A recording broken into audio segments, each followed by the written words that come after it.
Hello again. Okay, now we're going to continue with transit hacks, multi level study or discipline when you're looking at astrology. And keep in mind, one, at least my approach, I'm going to say that because I don't want it to be dogmatic.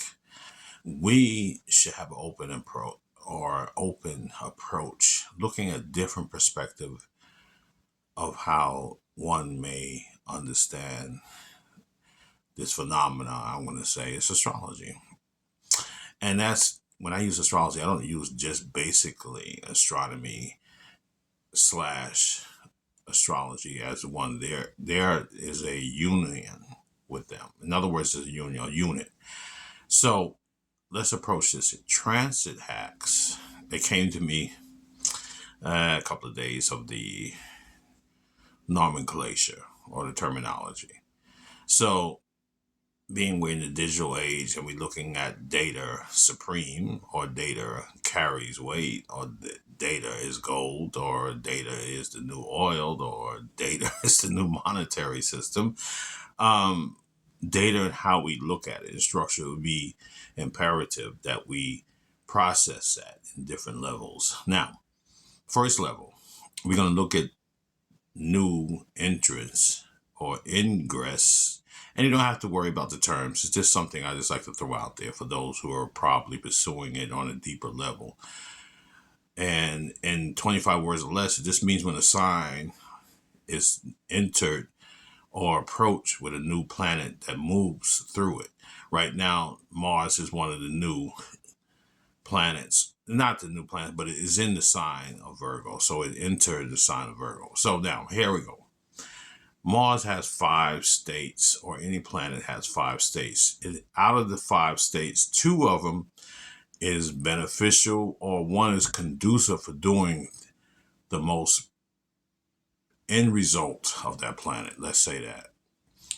I'm not into good and bad because that can make you as monolithic in your thinking one is worse and one is good and all that. So let's use the term one is can get more beneficial or there's even I don't like, but it's beneficial. Okay, we're gonna stick with that right now, for lack of a better term, out of that sign. So Mars, we're gonna go through the signs now.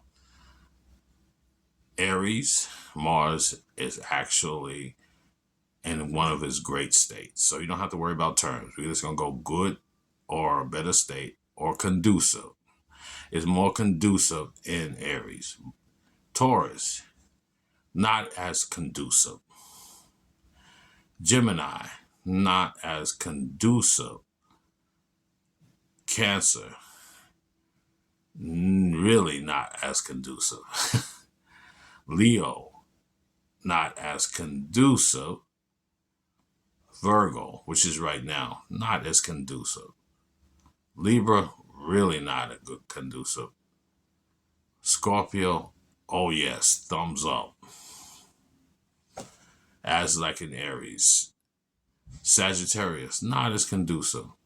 Capricorn, it's really doing this thing. Aquarius, not as conducive. Pisces, not as conducive. Now, why I went through this with conducive and not, just take note of that. So whenever you look at the planets and the transits, now that can be done through your apps. Back in the days I was coming back, of course I'm dating myself, the ephemeris would be our way of knowing and looking and determining.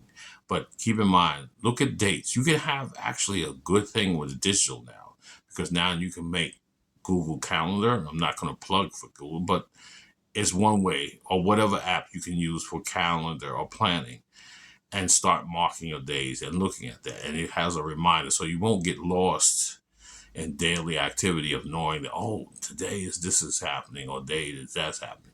Start to utilize that. You're going to see a benefit in that. So with that note, I'm going to say like and subscribe, and more to come. Peace.